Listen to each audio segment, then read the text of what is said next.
eu acho que a gente precisa,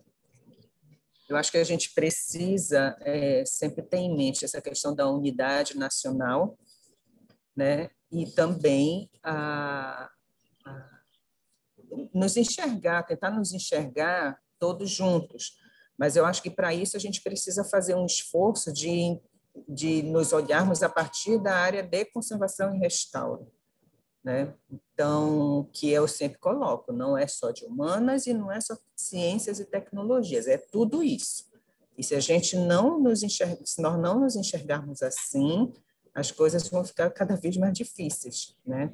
Então, acho que a gente precisa ter essa unidade, digamos assim, a nível nacional, a nível de Brasil. Não sei se os portugueses estão aqui hoje, mas isso é uma coisa muito... Outra coisa que é um campo estratégico, que a gente está vendo que é um campo estratégico que está crescendo internacionalmente. Acho que a gente pode realmente pensar num evento integrando programas de pós-graduação, pesquisadores, professores, alunos, sabe? Integrando mesmo profissionais da área para discutir a demanda do estabelecimento do campo. Porque a ciência do patrimônio também, ela não é só a ciência da conservação e restauração, mas ela é fundamentada quando você tem esse movimento, ela é o carro-chefe, principalmente dos laboratórios de ciência e tecnologia, o laboratório do Candeias, o Hércules, o pessoal do LINEC, todo aquele projeto, o programa do Erasmus. Então, existe um histórico hoje, e o que eu acho que é que a gente, tendo maior clareza do que é essa área de conhecimento e como nós nos vinculamos a ela, e a gente tendo... eu gosto muito do Sir Bernard Fielding, que quando na abertura da sua entrada como diretor-geral do ICROM, ele fala que a área de conservação ela precisa de aderência, né? Então, ele tem uma frase muito bonita, que eu gosto demais, que ele fala assim, olha,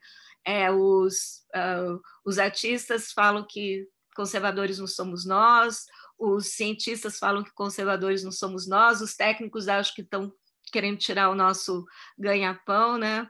Mas é preciso entender essa área que une humanidades e arte e tecnologia, e que para esse novo campo de conhecimento é necessário aderência. Ele fala isso em 1980, né, 1983, quando ele assume.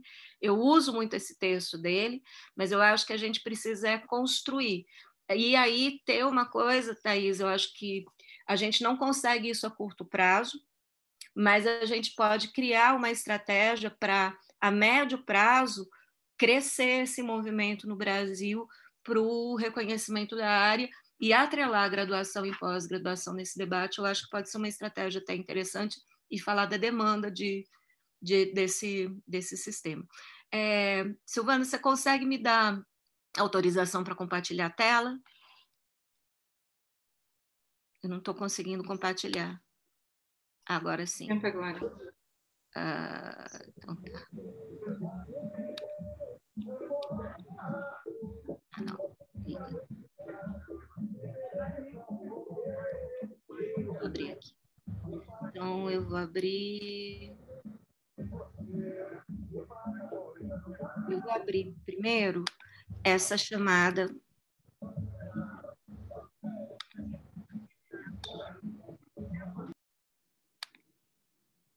E eu vou depois deixar aqui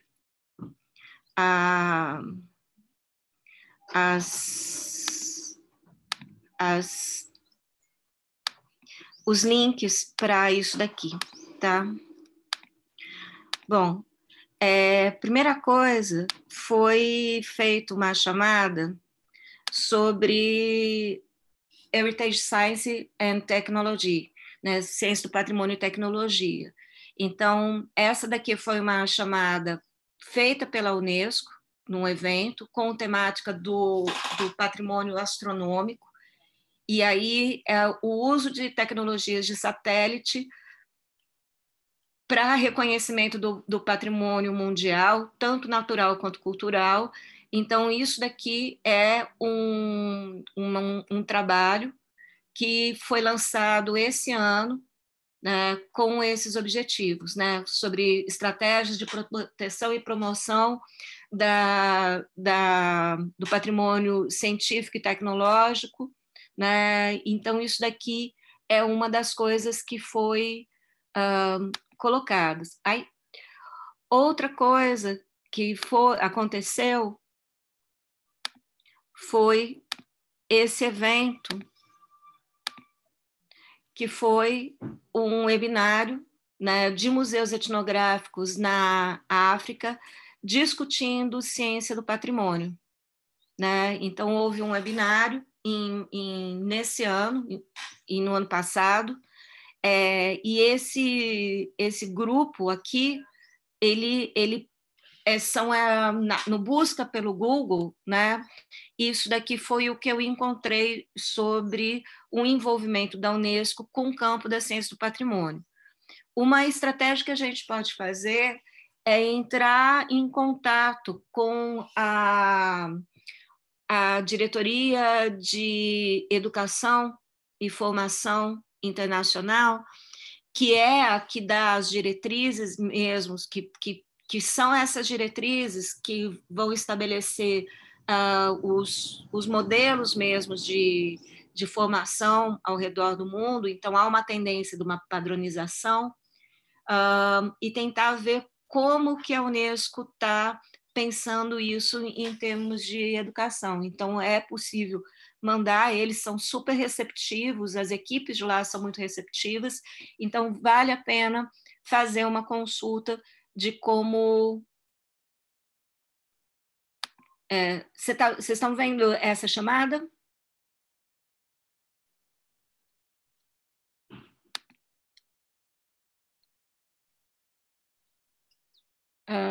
Vocês estão me ouvindo? Sim, estamos. E a Ciara vendo tua tela. Então tá bom. Então, desculpa, a gente esquece que quem está apresentando não está visualizando e a gente faz assim com a cabeça, mas estamos ouvindo. Bom, então isso daqui é uma outra coisa. A outra coisa é que tem um artigo que tem vários artigos que estão sendo produzidos pelos jornais no campo da ciência do patrimônio. Então, essa discussão, até hoje, eu publiquei na Fiocruz com um grupo grande, com Flávio Cassaladi, com Willy, com Henry McGee, a gente falando sobre Networking Heritage Science, né, um artigo a gente publicou num aquele livrinho da Fiocruz que saiu esse ano, discutindo patrimônio na América Latina, e a gente trabalhou com a questão das redes colaborativas, o Willy falou da Antecipa, o Luca Pesati também estava na publicação, falou do ERES. Então, assim, o Luiz está participando de alguns webinários dessa semana com o pessoal, com Candeias, do Centro Hércules, lá de Évora, e vai ser feita uma rede de ciência e tecnologia em Portugal. Então, essa questão da ciência do patrimônio, como eu falei, ela é um campo estratégico que a União Europeia tem investido massivamente, não apenas em infraestrutura, mas em formação, e a Meicassar, que é uma protagonista em vários campos de conhecimento, a Meicassar é a grande protagonista no campo da conservação preventiva, foi orientadora do Luiz Souza, então é uma pessoa que a gente tem contato, eventualmente a gente podia chamar ela para uma conversa, acho que é uma pessoa muito importante, muito ativa na área. E então, assim, acho que cabe a pena alinhavar isso. Então, eu acho que eu me comprometo nesse grupo a dar uma pesquisada no que a Unesco está fazendo, né? Não agora, mas isso para uma eventual reunião no futuro, e aí acho que a proposta seguinte é a gente ouvir o que vocês acham dessa proposta, né, para que no ano que vem a gente realmente consiga tecer alguma coisa entre programas de pós-graduação e cursos de graduação, quem sabe o evento possa mesclar os dois e discutir a nomenclatura ciência do patrimônio, o que ela é. Então, era isso que eu tinha para falar.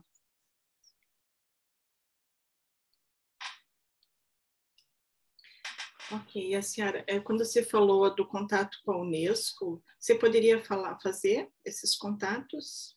daí, no próximo momento, ter já algum retorno, alguma posição para ver essa questão. Aí, ó, a Daniele acabou de colocar o livro da Fiocruz, nesse daí que tem um artigo da gente que a gente falou sobre networking em ciência do patrimônio, né? E hoje mesmo eu acabei de receber um convite para publicar numa revista internacional, eles propondo traduzir. E isso daí é muito raro acontecer, né? Eles me mandaram em espanhol o convite, muito bonitinho. E, então, eu acho assim, que hoje a gente tem, se a gente criar uma rede colaborativa forte, o campo da ciência do patrimônio, ela é um campo que está muito atrelado ao objetivos de sustentabilidade do milênio, então, de desenvolvimento sustentável. Então, eu acho que é super importante a gente também fazer essa integração do debate. O ICON fez esse trabalho a partir do Working Group on Sustainability. Então, acho que a gente tem um leque de atuação que é um espaço importante, principalmente, acho que para os novos pesquisadores, sabe? Acho que a gente pode pensar nisso de uma maneira boa, né, como uma estratégia de médio prazo para que a área faça essas frentes, né, de atuação da graduação, da pós-graduação, né, e do reconhecimento profissional, entendendo a nossa área como uma área estratégica. A gente tem que forçar muito isso no sistema, principalmente no sistema capitalista de mercado, que é o sistema que a gente vive, não tem como. Então, acho que a gente também não tem que ter uma visão romanceada do nosso campo de conhecimento, mas perceber ele como um campo estratégico, um campo econômico estratégico, né? Era isso. Eu vou colocar os links desse material que eu coloquei aqui, tá bom? É isso? Alguma questão?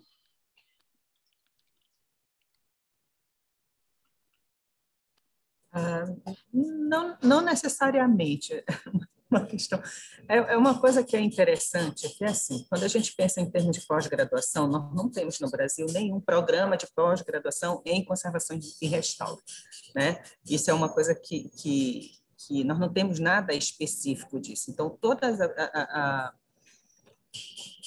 digamos assim, os profissionais que tenham conhecimento em conservação e restauro no Brasil a partir de uma pós-graduação, obtêm isso através de áreas específicas em conservação e restauro, linhas de pesquisa, dentro de programas de outras áreas do conhecimento, né? Como, por exemplo, arquitetura, museologia, então, eu acho que tem alguma coisa também, e os programas disciplinares, porque aí surge, né, um leque de programas interdisciplinares que tentam congregar vários conhecimentos que são complementares entre si e que é o que a gente denomina de ciências do patrimônio, né? Então, nesse sentido, eu acho que o que a gente tinha falado na primeira vez, a gente precisa reforçar a importância dessa área de ciência, do que seria as ciências do patrimônio que nós estamos falando, porque nela a gente vai congregar o maior número de programas possíveis, que nem a Juliane já mostrou, né, que trabalham com essa temática e que envolvem também a formação de conservadores restauradores, de graduados e outros profissionais que atuam com conservação e restauro e se especializam através de outros programas. Então, eles estão também migrando muito para os programas que trabalham com ciências do patrimônio. Bom, nesse sentido, isso precisa ser sinalizado já para as agências, a gente precisa, isso não é um caminho simples, isso também não é rápido, mas a gente precisa começar a sinalizar. Eu acho importantíssimo que saia o documento a partir do uso, né, sinalizando essa importância, e isso precisa refletir também no CNPq. Alguém quer falar alguma coisa? Não, concordo plenamente com você, Thaís. Eu acho que é uma coisa de construção.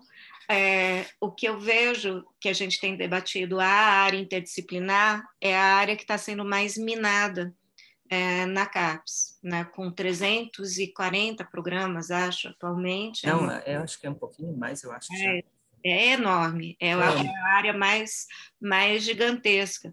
E durante o meu período de coordenação na pós lá da arquitetura, o que eu vi, né, que era um programa interdisciplinar em ambiente construído e patrimônio sustentável, o que eu vi foi um movimento da agência, mas não só da agência, das outras áreas de conhecimento, da diminuição por causa da força que a área ganhou enquanto coletivo, né? É um grande coletivo. Então, assim, há uma pressão muito grande, tanto é que a gente sofreu pressão, inclusive, do nosso pró-reitor de pós-graduação aqui, Thaís. Nossa. Chamou a gente que uma das questões para pós-graduação era que as universidades tinham que ter diretrizes e que os programas tinham que seguir as diretrizes da CAPES e as diretrizes dos programas. Você lembra disso? Uhum. Na plataforma Sucupira, você tinha que colocar as diretrizes da universidade. E em reunião ampliada com os coordenadores, que era o sistema de avaliação interna, né, das universidades. Em reunião, o Fábio ele chegou e falou assim: olha, por que vocês não migram para a área de arquitetura? Né? Eu falei, por que vocês não fundem com o outro programa da arquitetura? Né? Mas aí foi o que a gente falou, não, a nossa área tem advogado, tem arqueólogo, tem historiador, tem conservador, restaurador, tem arquiteto, tem engenheiro, né, tem geólogo, ou seja, não dá para simplesmente a gente ir para a arquitetura com essa identidade interdisciplinar.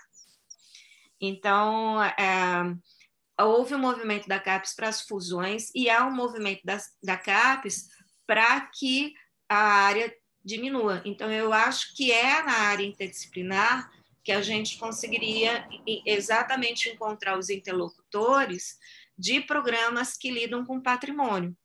Exatamente pelo que você falou, Thaís, que a área de patrimônio ela é uma área que não é nem ciência, nem humanas, é a fusão das duas coisas. Então, se a gente encontrar interlocutores, a gente vai encontrar interlocutores que lidam muito com a questão do conceito de memória, com memória social e com movimentos ativistas, e que isso também é ciência do patrimônio. Então, assim, acho que a gente vai conseguir adesão nesse campo, mas tem que ser costurado. A área de meio ambiente saiu da interdisciplinar com um grupo muito reduzido. Eu não sei qual é o número, mas eles colocaram e conseguiram montar uma área específica. E isso foi muito importante para esse grupo. Né? Tem um número mínimo de programas, eu não lembro agora, eu tenho isso anotado e falei na última reunião, acho que são 11 programas, se eu não me engano. Eu falei isso na última reunião, deixa eu ver, buscar as anotações. Mas não é muita coisa mesmo, né? Não são, a gente precisa de um grande número de programas assim. Mas tem um mínimo que a CAPES exige para poder abrir uma área, né?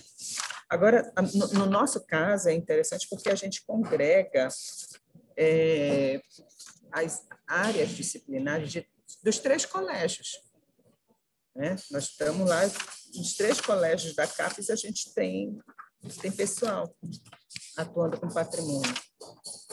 Então, eu não vejo como uma coisa, digamos assim, impossível estar aqui.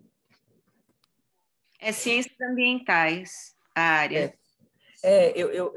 Teve um período que eu estava como uma das diretoras da Pró-Reitoria de Pesquisa e Pós-Graduação aqui da UFPA. E a minha diretoria ela trabalhava com o acompanhamento dos programas de pós-graduação da universidade. E a gente tinha os consultores, né, de todas as áreas do conhecimento, que nós temos programas. Nós temos, enfim, muitos programas. A Universidade Federal do Pará é a maior de toda a região norte do Brasil, e principalmente em termos de pós-graduação e produção de conhecimento, nível de pesquisa, é a que detém a maior, né, maior recurso, enfim. E aí conheci Maria do Carmo Sobral, que é das Ciências Ambientais, era coordenadora de área e participou também desse processo, né, de criação da nova área em função dessa função que eu tinha na pró-reitoria. E era uma coisa que eles sempre defenderam muito, né, essa necessidade, a mesma situação que a gente tem, né, da necessidade de ter a sua área específica, que não, eles saíram da interdisciplinar, e é o mesmo caminho nosso. E, no caso, são um mínimo de 16 programas de pós-graduação, né, que precisa para criar uma área. No levantamento da Juliene, tinham 23,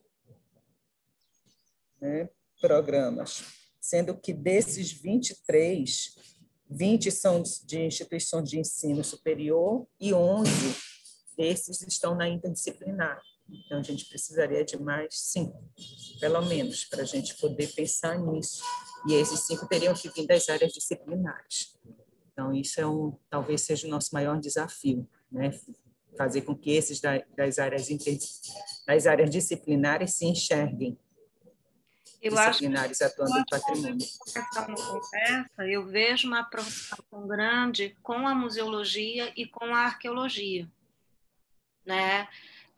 Eu acho que se a gente pegar programas de arqueologia, de museologia e alguns programas de arquitetura, por exemplo, o programa que surge a partir do SECRE, que é muito específico. Mas o MP-SECRE, se eu não me engano, ele já está na interdisciplinar, se eu não estou enganada. Eu não sei. Não tenho certeza, mas eu vou perguntar para a coordenadora, conheço ela. Porque mas se eu não me engano, eles estão... não. A única coisa que eu vejo é que a museologia está numa situação muito confortável, porque ela é reconhecida como área de conhecimento específico. E esse reconhecimento, tanto no CNPq como na CAPES, garante...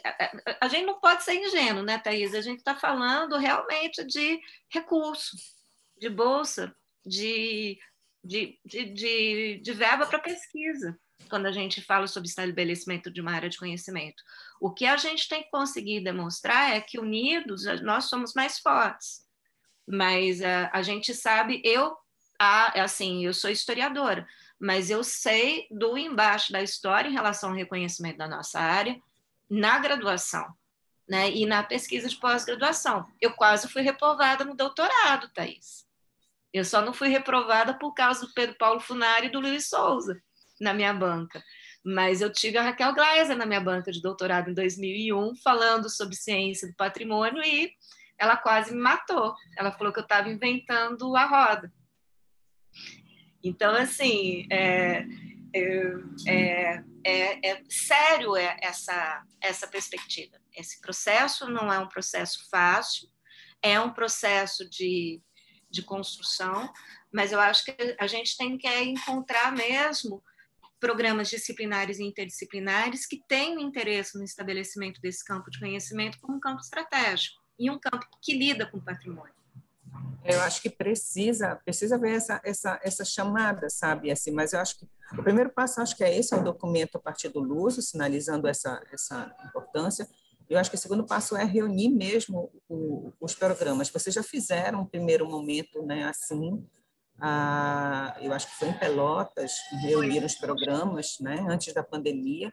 Eu não pude ir, eu não lembro o que aconteceu na época, mas não foi possível ir. E eu acho que está na hora da gente ter o segundo momento, né? Isso é importante. Eu ofereço para o ano que vem a UFMG para esse segundo momento, porque ela, inclusive, ela fica no meio, né, dos caminhos, né? Mais ou menos. Viu? Pode subir para a Bahia, porque também a gente podia fazer em Salvador. O que você acha? Eu acho ótimo. Vamos conversar. O pessoal do Norte é sempre mais prejudicado, que a gente cruza o Brasil inteiro. Nossa, se a gente for cruzar uma linha, a gente tinha que fazer lá no estado de Tocantins.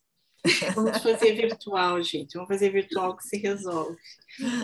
A Marilene está pedindo a palavra. Pode falar, Marilene, se quiser abrir sua câmera também. Bom dia, gente. Tudo bem?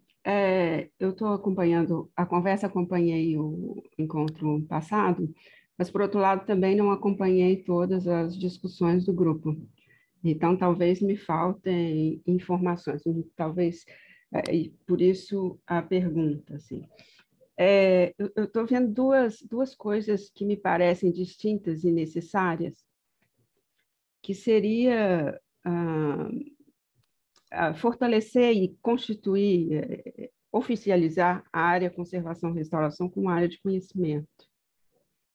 E um outro movimento, isso é ao mesmo tempo uma pergunta e uma reflexão. Um outro momento, a área ciências do patrimônio. Me preocupa um pouco que a gente se enverede muito pela discussão e pela afirmação da área ciências do patrimônio. Acho que é super válido, assim, e muito importante que isso seja feito. Mas que a gente não perca de vista a área conservação e restauração, porque eu tenho um certo receio de que a gente se inserindo muito em ciências do patrimônio, muito embora a conservação e restauração seja talvez uma das maiores manifestações das ciências do patrimônio, porque por isso que eu coloquei no chat que se a gente fizer um levantamento dos TCCs, das dissertações e teses já defendidas na UFMG e em outras instituições, tirando os movimentos da arquitetura, falando pensar conservação, restauração e pesquisa.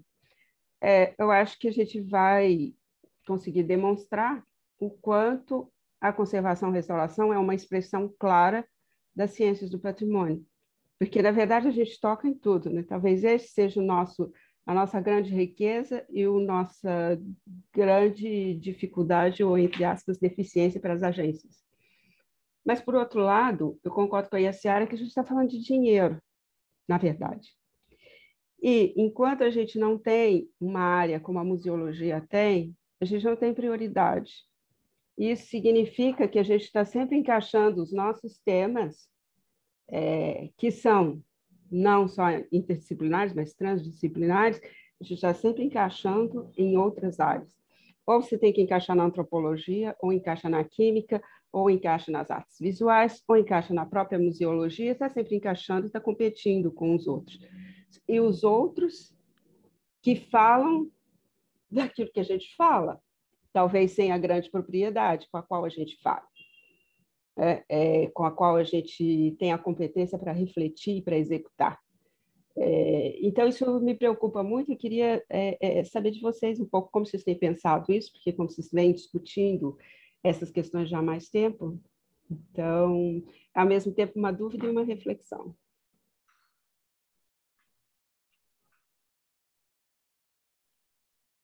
Thaís, pode colocar, depois eu... Quer que eu comece? Bom, eu acho que tem questões que eu acho que a gente precisa, nesse momento, que é um momento inicial de criação diária e tudo mais, a gente precisa, não é que seja diferenciar, mas eu acho que tem dois campos assim muito distintos, a graduação e a pós-graduação. No caso da graduação, nós já temos um caminho percorrido no Brasil, em que há a criação de cursos, né? Acho que já tem, o mais antigo tem 10 anos, eu acho que é isso. 2008. Mais de 10 anos, né? Então, nós já temos uma trajetória, e aí é muito mais confortável, digamos assim.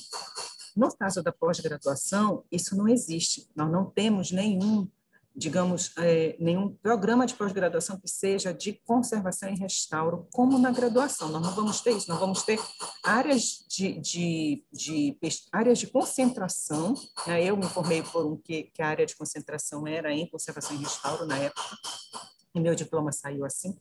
Mas a gente também vai ter linhas de pesquisa, uma boa parte são linhas de pesquisa, que aí a gente já tem uma coisa mais direcionada à conservação e restauro. E aí, com isso, o que acontece? Nós não temos uma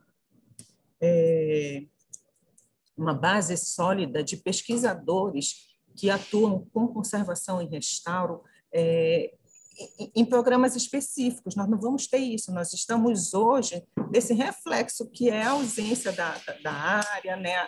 A gente está trilhando esse caminho de construção da área.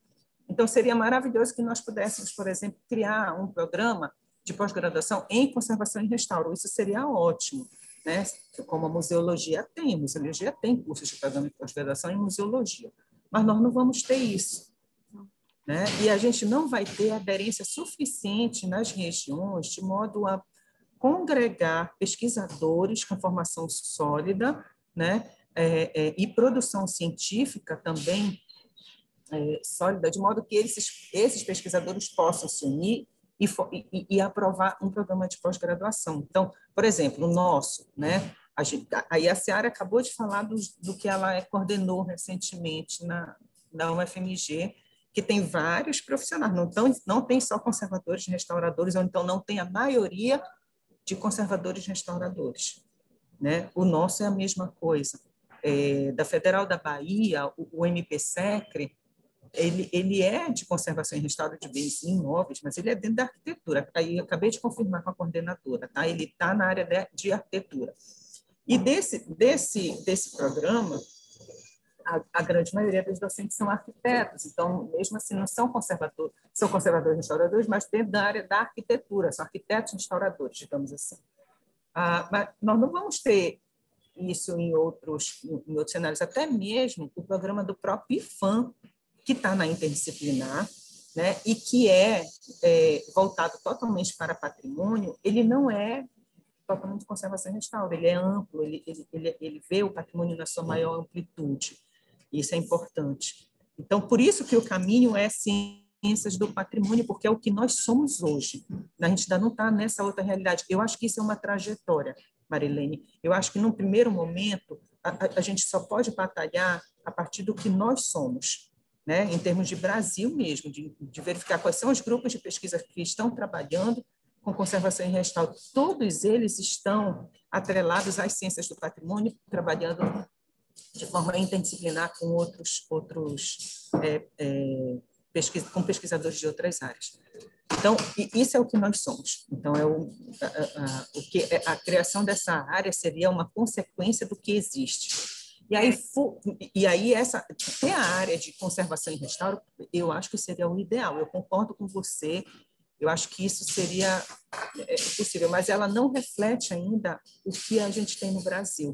Mas não pode, a gente não pode também deixar de pensar que isso é um caminho que pode ser percorrido também, né?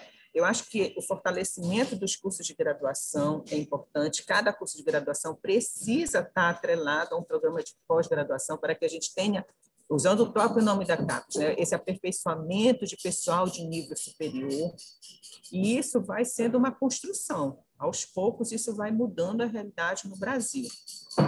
E ainda tem a questão da regulamentação, que é uma coisa seríssima e importantíssima, que precisa ser resolvido também nesse momento, que visa fortalecer ainda mais. Então, é uma trajetória, do meu ponto de vista, sabe? Eu acho que nessa trajetória a gente tem vários passos a dar. O primeiro passo é buscar o que a gente consegue justificar a necessidade atualmente, que é o reflexo do que nós fazemos hoje, né? Depois disso, eu acho que há como é que eu vou dizer, algo que é natural do processo. É o fortalecimento de conservação e restauro em si, batalhar por isso. Eu acho que são vários passos a serem dados nessa caminhada. E aí eu vou complementar exatamente com essa ideia de espelho, Marilene. Eu atuo em 2 programas de pós-graduação, num programa de pós-graduação em artes e num programa de pós-graduação interdisciplinar, ambiente construído e patrimônio sustentável. E nós absorvemos alunos dos cursos de graduação em conservação e restauração do Brasil inteiro. A gente teve tanto professores, né, de programas, né, vários professores, inclusive da Federal do Pará, vieram para o programa de artes, né, e a gente absorve... São professores do curso de artes. Do curso de artes. Curso de artes. Nossa Senhora, minha amiga, gente, deu branco agora com o nome dela, a Ida. Ida. né? Ela veio fazer com a gente, não só ela. O que reflete as pesquisas de pós-graduação desses alunos que vêm dos cursos de conservação? A maior parte das pesquisas, elas refletem história da conservação e restauração, feitas por conservadores e restauradores, né? Então, a gente tem, por exemplo, eu orientei o Aloísio falando sobre a história da conservação e restauração no Brasil a partir dos conservadores restauradores de telas. Então, Aloísio é um conservador restaurador do Murilo Mendes, da Universidade Federal de Juiz de Fora, e ele vai trabalhar com história da conservação. Da Casa Rui Barbosa, falando sobre história da conservação de livros. Então, a gente tem vários conservadores e restauradores trabalhando com história da conservação, que faz parte também da grade horária na formação do conservador-restaurador. Há muitos conservadores restauradores trabalhando com tecnologia de construção, com história da arte técnica, como a Júlia, né? Há muitas pessoas que vão trabalhar na área, trabalhando com documentação como ferramenta da conservação preventiva. Há muitos profissionais que vêm para trabalhar em pesquisas sobre conservação preventiva especificamente. E há também profissionais, muitos têm ido muito para a Regina e para a Alessandra, trabalhando com tecnologia de intervenção, mas com pesquisa de materiais e de metodologias de intervenção. Então, e estudos físico-químicos, muitas vezes orientados pelo Luiz, estudos de autenticidade orientados pelo Luiz e pela Alessandra, ou seja, do nosso grupo que atua nos cursos de pós-graduação e em graduação, eu não estou falando de outras pessoas que lidam com patrimônio. O reflexo que nós temos é que projetos específicos de conservação e restauro em pós-graduação, eles sempre são atrelados a estudos de materiais, a metodologias científicas de análise, a conservação preventiva ou a história da conservação, ou seja, os projetos de pesquisa em pós-graduação refletem esse caráter interdisciplinar da formação da graduação. E nesse universo, eu acho que aí eu concordo com a Thaís, ele acaba sendo muito diferente da arquitetura, e eu estou falando isso por mim, eu não tenho isso em dados estatísticos, mas tem pessoas hoje estudando sobre isso. Tem uma pesquisadora que está no GET para falar sobre formação na América Latina, que entrou em contato com a gente, falei com a Silvana. Tem o André, da Federal de Pelotas, que eu fui da banca. Ele não está aqui hoje, Silvana? Não, eu até coloquei no... Então, sim, bom dia. Oi, André. Desculpe, André, não tinha visto. Se você quisesse pronunciar, acho que vale a pena, que você está fazendo alguns levantamentos, mas o que a gente tem visto na pós-graduação é que conservadores e restauradores, eles trabalham com áreas integradas nesse universo ampliado que é da sua própria formação. Em termos percentuais, projetos de pesquisa específicos de conservação e restauração de bens móveis ou integrados são muito raros, né? Não sei. Então, assim, eu estou falando só da minha experiência, mas eu não tenho dados estatísticos, é aquilo que eu falei. Mas o espelho da área, esse espelho da pós-graduação, esse espelho que é um espelho interdisciplinar, que é da própria formação básica do profissional.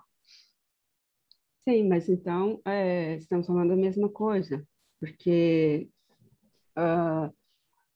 eu acho que não é uma reflexão minha, mas é uma evidência de que a conservação e restauração é alguma coisa muito mais ampla, é transdisciplinar. Na verdade, todos essas diferentes temáticas ou problemáticas, elas estão inseridas em conservação e restauração. Eu concordo também com o que a Thaís acabou de expor, e eu considero bastante lógico, assim, quer dizer, mas a gente continua com um problema, né? Que é o fato de estar muito envolvido em diferentes áreas, e o meu receio, assim, é um receio pragmático. Isso é aquilo, né? É aquilo. E pensando em dinheiro, que a conservação e restauração acabe se diluindo nas ciências do patrimônio, considerando que outros domínios das ciências do patrimônio venham a ser mais fortes que a conservação e restauração. Mas eu também concordo, assim, ao mesmo tempo é uma reflexão, e eu acho que a gente não pode perder de vista, eu acho que a UFMG pode demonstrar muito bem isso, o quão vasta é a conservação e restauração, porque, na verdade, todos os temas que você acabou de citar e muitos outros, porque na pós, dificilmente você vai fazer uma restauração e isso a restauração vai ter que ser muito mais problematizada do que ela seria num TCC. Inclusive, os TCCs, por exemplo, da UFRJ, eles não têm o mesmo formato dos TCCs da UFMG, eles não estão necessariamente atrelados à restauração de alguma obra. Então, eles já vão numa direção de pós-graduação em termos de definição de problemáticas. O que eu acho que uma coisa não deve nos levar a perder de vista a outra, de que a conservação e restauração talvez as palavras sejam fortes, mas que a gente se deixe levar no banho das ciências do patrimônio. Nós somos ciências do patrimônio. E eu acho que a gente tem que fortalecer isso, porque o que faz com que, por exemplo, os técnicos hoje reivindiquem um lugar que não é o deles? É porque isso não está claro. Não está claro para fora do espaço universitário que a conservação e restauração ela é aquilo que ela é, uma área transdisciplinar, um conhecimento múltiplo, muito vasto, e que a academia não quer dizer, a técnica, o processo técnico de execução, ele está extremamente atrelado à reflexão e à competência de pensar várias problemáticas dentro do trabalho prático. Então, eu acho assim, que a gente não pode perder as oportunidades do colorário de trabalhos que já existem, que são muito sólidos, do conjunto e corpo de profissionais, professores, pesquisadores, que são oriundos, sim, da conservação e restauração, e que estão pipocando por aí em diferentes programas de pós, mas que têm como base a conservação e restauração, que é o que você acabou de dizer, num certo sentido, em alguns momentos, Yaciara. Então, eu acho que a gente não pode perder essas oportunidades de reforçar isso, sem deixar claro de acompanhar o movimento das ciências do patrimônio e demonstrar o quão nós somos excelência em termos de ciências do patrimônio. Sabe, eu acho que, eu não sei se estou sendo clara, estou pensando num discurso um pouco ao inverso. Em vez de nós sermos engolidos por um movimento internacional das ciências do patrimônio, demonstrar que nós somos ciências do patrimônio no Brasil já. Porque se nós não demonstramos isso no Brasil, nós vamos sempre ser engolidos por áreas que são muito mais consolidadas historicamente e no senso comum do que nós, como, por exemplo, a arquitetura. Talvez seja muito mais fácil para a arquitetura se demonstrar ciência do patrimônio por uma questão de ser mais forte e mais conhecida do que esses domínios conservação e restauração, entende? Independente da gente ter uma pós. Porque a UFMG não tem uma pós unicamente conservação e restauração, mas o conjunto de trabalhos. Estou falando da UFMG porque conheço um pouco mais, e também porque há muito tempo se desenvolve trabalhos assim, talvez seja o programa mais antigo nesse domínio, assim, né? E que abarca, congrega muitos conservadores e restauradores de todo o Brasil. Então, eu não sei se estou sendo muito claro no meu discurso ou na minha reflexão. Acho que estou com a palavra, estou aqui coordenando, dando as ordens, mas também queria fazer um comentário. Primeiro, pedir que as pessoas preencham o link ali com o formulário, a gente está, né, fazendo um controle ali da frequência, para a gente depois até ter um histórico dessas reuniões aqui e recuperar essas informações. Segundo, eu concordo bastante com a Marilene, também me preocupo com essas questões. E a pergunta minha é se não caberia, até dentro dessas discussões que a gente está começando, é tudo muito inicial, muito novo para todos nós, e a ideia é que a gente, o ano que vem, de fato, consiga dar uma continuidade, mas entendo esse contexto de dificuldade de implantação de programas de pós-graduação específicos, seja pelo número de pesquisadores, seja pelo contexto político e econômico, que não é o momento, estamos justamente no momento que os programas estão tentando enxugar e se juntar e reduzir o número dos programas, né? Então, talvez isso não aconteça. Então, né, vamos esperar que haja alguma mudança de conjuntura aí para pensar nisso.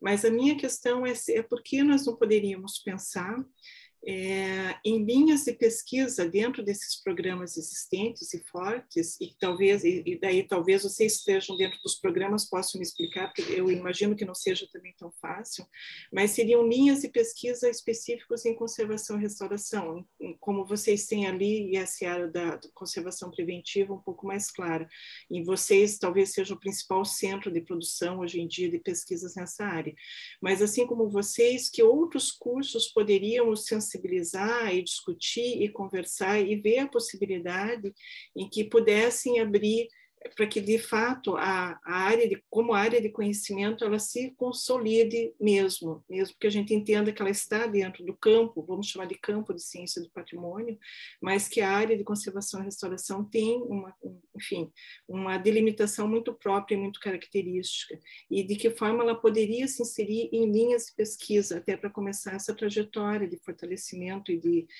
esclarecer o que nós fazemos, né?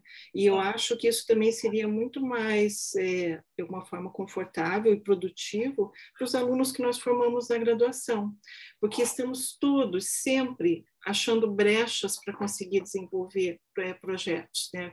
Eu acho que a Ciara trouxe bem claramente os 4 tipos de trabalho mais frequentes, né, dentro da nossa área, que acabam gerando, e nós nos inserimos, né, eu ainda muito mais próxima, aqui Memória e Patrimônio, nossos colegas também, mas a gente acaba, onde a gente consegue encaixar um projeto que seja aceito, e a gente, com isso, a gente fortalece as outras áreas, e a gente nunca consegue uma visibilidade da produção do conhecimento nosso. Né? Vejo, acaba sendo um contrassenso. Né? Nós não conseguimos ver visibilidade, inclusive na pesquisa, porque a pesquisa que fazemos está completamente dispersa. Tá? Essa que eu queria colocar. Complementar uma coisa, uma das críticas da Câmara dos Lordes, da União Europeia, nesse debate internacional sobre a ciência do patrimônio, foi exatamente o caráter nebuloso da ciência da conservação. Para a ciência da conservação, e acho que a gente tem um contato estreito com muitas pessoas da área de química aplicada à restauração, os cientistas da restauração, a ciência da conservação, ela é muito auto-vista como cientistas oriundos das ciências naturais. Isso daí era um debate que eu tinha muito com o Luiz, né? Teve uma Abracor que nós dois debatemos sobre isso, e a ciência da conservação ela vinha muito na pesquisa de materiais, processos de degradação de materiais aplicados à intervenção, estudos de tintas, de produtos de colas, de adesivos. Então, se a gente pegar essa parte da história da formação da nossa área de conhecimento, eu acho que o ICRON ele é como que falo, indiciário de como nós organizamos o conhecimento a partir dos 4 cursos de formação do ICRON, né, os cursos que surgem na década de 60. Então, Princípios Científicos da Conservação, organizado pelo Plender Leite, sobre Química Aplicada à Restauração, né, usando os laboratórios. O curso do GAEL sobre Segurança em Museus, Segurança, Iluminação e Controle Climático, né, o SEC, exatamente voltado à conservação preventiva. o curso de arquitetura, né, de conservação de arquitetura, e os cursos específicos em papel, pintura mural, pedra, que também aconteceram nesse momento, trabalhando com bens imóveis e integrados. Quando a gente olha a nossa formação, que é uma formação transdisciplinar, eu concordo, mas dos questionamentos internacionais sobre o estabelecimento da ciência, da conservação, é exatamente esse caráter nebuloso. Nem sempre um conservador restaurador se via dentro do campo da ciência da conservação, e nem sempre um cientista do campo do estudo dos materiais também via um conservador restaurador dentro da ciência da conservação. Então, havia exatamente uma certa fratura, né, nesse campo de conhecimento e esse lugar nebuloso da atuação profissional nossa. Mesmo quando a gente vê as grandes redes de ciência e tecnologia, é ciência aplicada ao patrimônio. Então, são os métodos diagnósticos. O conservador restaurador faz isso? Faz, nós fazemos isso, mas o campo de estudos ele fica muito autocentrado. A ciência, eu acho que é importante, e essa é a minha posição, eu acho que eu não tenho problema com discordância em relação a isso, mas eu vejo a importância da gente se atrelar ao debate internacional, porque se vinculando ao debate internacional, a gente tem uma argumentação mais consistente junto às agências de fomento, junto às agências de pesquisa. E a gente precisa sedimentar essa argumentação. Então, eu acho que a gente tem que encontrar as frestas no sistema para que a gente possa, de fato, se estabelecer nesse processo. Então, se a gente for muito purista, querendo uma área mais específica, pode ser que a gente não consiga a adesão e a argumentação necessária para que isso.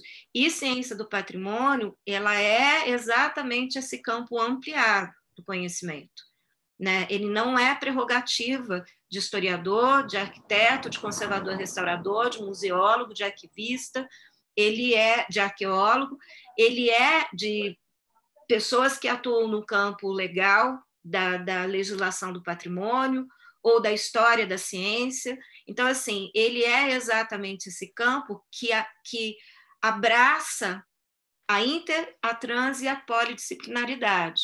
Então, a gente também tem que ter esse intento. Há um risco da gente ser engolido? Eu acho que há. Mas o maior problema é o que nós estamos vivendo hoje, que foi uma coisa que eu falei no Luso de 2013. Nós somos seres invisíveis para a sociedade. E essa invisibilidade é muito mais nefasta do que esse processo de junção com outros atores.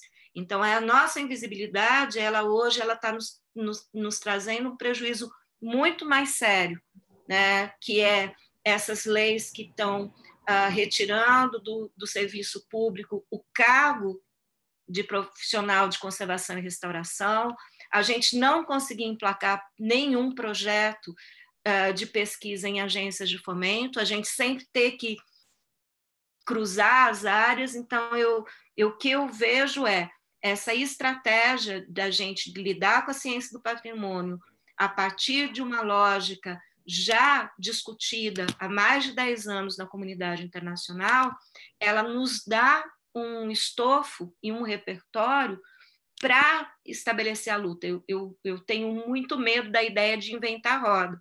Eu acho que a gente não pode. O que a gente tem que fazer é se unir, encontrar interlocutores, né? E entender que esse processo também não vai ser um processo fácil. Mas se a gente encontrar mais interlocutores para o estabelecimento da área, a gente consegue uma chance de que essa área médio prazo possa acontecer. Sem esses interlocutores, eu acho que a gente corre o risco de ficar muito isolado. Então, esse é meu ponto de vista, mas eu acho que isso é algo a se debater, mas eu não consigo encontrar um outro caminho sem exatamente esse estofo internacional de discussão da ciência do patrimônio, sem entender como isso está acontecendo nesse universo maior, né? Sem integrar esse debate internacional. Esse debate internacional, há 10 anos, ele está acontecendo majoritariamente na União Europeia e nos Estados Unidos. Na União Europeia tem mais de 10 anos, tem 15 anos que está acontecendo na União Europeia. Nos Estados Unidos está acontecendo há pouco mais de 5 anos. Na Unesco está acontecendo há 2 anos. Né? Então, assim, a gente tem um cenário também que está conformado, mas, assim, para o hemisfério sul, esse debate está começando agora. Então, eu acho que a minha opinião a gente precisa encontrar estratégias, e eu não consigo ver outra estratégia senão essas duas: a gente ter o repertório dessa argumentação internacional que está acontecendo e criar uma rede, né, entre pessoas que lidam, entre pesquisadores do campo do patrimônio e programas de pós-graduação que lidam com patrimônio, para criar essa articulação. Mas sim, concordo, Marilene, que é complicado, não é algo fácil. Desculpa, Marilene, passar a palavra para a Thaís. Estava antes? Desculpa, eu estava levantando a mão, desculpa. Não vi. Obrigada, Silvana. Já estava com a mãozinha levantada aqui há um tempinho. Bom, essa questão, aquilo que eu estava falando, se a gente não... Que a IACEAR, vou reforçar a fala da IACEAR. Se a gente não tiver estratégia, a gente não consegue nada. E eu vejo assim, a área de ciências do patrimônio, na verdade, ela não posso dizer que somos nós, é só dos conservadores e restauradores. Na verdade, ela agrega todo mundo, gente, que trabalha com patrimônio e tenta ter o mesmo discurso, porque uma coisa é o arquiteto falar uma coisa, aí vem o historiador falar outra, aí vem o conservador restaurador falar outra, sabe? E não há um diálogo entre si, e aí a gente é engolido, sim, enquanto área de patrimônio, que envolve todo mundo, por outros profissionais. E na arquitetura isso acontece com uma facilidade gigantesca, sabe? O arquiteto, só com a sua formação, ele não pode atuar na área de patrimônio, ele não tem base nenhuma, mas ele atua, porque a legislação do CAL permite. Entendeu? Aí quem tenta frear um pouco isso são os órgãos de patrimônio, exigindo que tenha um consultor de conservação e restauro, enfim. Mas isso é uma longa discussão. Mas ciências do patrimônio e é o que nós temos hoje no Brasil. Por exemplo, a Silvana falou da questão de criar linhas específicas em conservação e restauro. Isso depende de cada programa. Isso é a coisa mais difícil que tem. O programa pode ser penalizado perante a CAP. Se mudar a sua estrutura sem uma justificativa, é forte, que de fato reflita o que ele faz. E aí, complementando, por exemplo, aí a Seara falou, eu acho que esse é um perfil muito mais da UFMG, talvez em termos de trabalhos, temas de trabalho. Os nossos na UFPA, e aí eu também atuo em 2 programas, né? Na verdade, criei os 2 e implantei os 2. O da arquitetura, que existe desde 2010, e a área era patrimônio, restauro e tecnologia, linha. Patrimônio, restauro e tecnologia, os nossos temas principais, a grande maioria dos trabalhos dessa linha, eles eram de tecnologia do restauro, da conservação e restauro. Aí, obviamente, que vem também aqueles de teoria, né? Depois foi criada a linha em função do que a gente vinha fazendo ali, e de forma a refletir essa maior produção científica, né? E isso em termos de patentes, de artigos científicos e do próprio tema das dissertações, a linha mudou e ficou tecnologias construtivas, conservação e restauro. Né? Isso porque nós éramos poucos e aí nos agregamos com os engenheiros que fazem parte. Isso no programa de arquitetura. Então, tem conservação e restauro lá. E a grande maioria dos trabalhos também são voltados para a tecnologia da conservação e restauro, mas também tem teoria e história da conservação e restauro. Agora, no caso do programa de Ciências do Patrimônio Cultural, né, que eu estou como atual coordenadora, e a Flávia Palácio está aqui presente, ela é a vice-coordenadora, a nossa linha já é patrimônio e suas tecnologias. porque, nesse caso, nós temos os químicos, os biólogos, os geólogos na linha de pesquisa. Não daria para fazer uma linha, por exemplo, de conservação e restauro. Então, são várias situações que os programas e aqueles que fazem parte dos programas, a gente precisa pensar assim, o que eu faço? O que esse grupo que está aqui na linha de pesquisa faz? E a linha de pesquisa ela tem que refletir isso, o nome dela, os projetos de pesquisa que precisam abrigar todas as pesquisas discentes, né? Está relacionado à própria produção que vai sair daí, tem que estar relacionado. Então, é difícil a gente criar a linha conservação e restauro. E a gente tem aqui o programa da UFMG, que tem esse perfil, tem o nosso também que tem esse perfil, o da Federal Bahia também tem esse perfil, que está na arquitetura, e aí, nesse caso, eu acho assim, por mais que vocês queiram, não tenham um pouco, eu sinto isso muito forte, né, esse mal-estar com a arquitetura, e até certo ponto entendo, mas o da Federal da Bahia é um dos mais antigos também, eu acho que ele surge em termos de estrito sensu, né, a nível de mestrado, antes que o da UFMG. E aí, no caso, ele forma arquitetos também, mas ele forma outros profissionais que atuam com bens integrados e, muitas vezes, bens móveis também, na questão da conservação e do restauro. Então, a gente não tem como esquecer, né, tirar dessa história, por exemplo, o NTPR, que tem inúmeros trabalhos com bens integrados, né, e desenvolvimento de tecnologias, novos materiais de restauro, enfim. A gente não tem como deixar isso de lado, por mais que seja um programa na arquitetura. Por mais que seja, a gente vai ter isso e vai ter vários conservadores e restauradores atuando no Brasil, egressos desse programa, né? Quem trabalha com tecnologia e restauro do Brasil, a grande maioria tem algum contato com o professor Mário Mendonça de Oliveira. Não tem como negar isso, né? Então, assim, a criação de linhas específicas, isso também está dentro dessa trajetória. A gente precisa reforçar isso, né? Na arquitetura daqui, por exemplo, só quem trabalha mesmo de fato no PPGAU, UFPA, que tem alguma formação em conservação e restauro, é eu e Flávia, do programa inteiro. Então, como é que a gente cria a linha específica, né? Criamos com tecnologias das construções, que são os engenheiros, que vão trabalhar com desempenho ambiental, né? com técnicas construtivas atuais, que são coisas mais distantes. Então, enfim, foi a forma que a gente encontrou. Então, é uma situação, muito complexa. Eu entendo a angústia e a necessidade de se fortalecer conservação e restauro. Eu concordo com isso e gostaria imensamente que isso, de fato, acontecesse o mais rápido possível. Mas a gente precisa ter pé no chão e a gente precisa ter apoio para que isso aconteça. A gente, hoje, o apoio que a gente tem é dentro de ciências do patrimônio. Só conservação e restauro é bem complexo mesmo. E voltando, eu acho que a gente precisa entender o que são as ciências do patrimônio, ou a ciência do patrimônio, né, fazendo a tradução direta em inglês.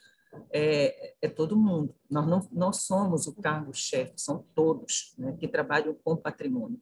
E aí, nesse caso, por exemplo, eu defendo muito o programa que eu coordeno, que é de Ciências do Patrimônio Cultural, em que eu vou ter uma linha que trabalha só a questão de humanidades, de um modo geral, e a gente tem o arqueólogo, que traz uma discussão importante. Eu acho que nosso representante discente está até aqui, que é o Felipe Miranda. A gente traz o arqueólogo da linha 1, né, e é historiador. A gente tem o arqueólogo, a gente tem o historiador, a gente tem o educador, o arte-educador, o museólogo, o comunicador, sabe? Todos eles têm uma ideia do que é patrimônio, perdão, uma maneira de trabalhar com a questão do patrimônio cultural. Então, cada um traz a sua contribuição e a gente tenta dialogar de modo que a gente consiga falar a mesma linguagem, entendeu? Que a gente se fortaleça dessa maneira, a contribuição de diferentes áreas do conhecimento na salvaguarda do patrimônio cultural. E um diálogo de respeito mútuo, crescente, de modo que a área cresça. É o que somos atualmente, mas isso não é um reflexo exclusivo da Federal do Pará, né? Isso acontece no programa que a Yaciara falou, da UFMG também, Isso vai se refletir no programa do IFAM, e o de Pelotas eu conheço pouco, né? A Juliane não está aqui, mas eu acho que é um reflexo de modo geral. É uma tendência, e pelo pouco que eu conversei com os outros programas que trabalham memória social, que estão na interdisciplinar da CAPES, é um pouco disso também, mas a grande maioria falta a questão da conservação e restauro. A conservação e restauro, ela está em poucos programas dentro desses que trabalham com patrimônio, por isso ciências do patrimônio, porque esses 23 programas que a Juliane citou, quantos que trabalham com patrimônio, com conservação e restauro? São pouquíssimos. Não é a maioria, pelo contrário, é a minoria. É um reflexo, não deixa de ser um reflexo do fortalecimento das áreas da antropologia, do fortalecimento da área da museologia, né? Da história, de tantas outras. Isso é um reflexo. Então, a gente está nessa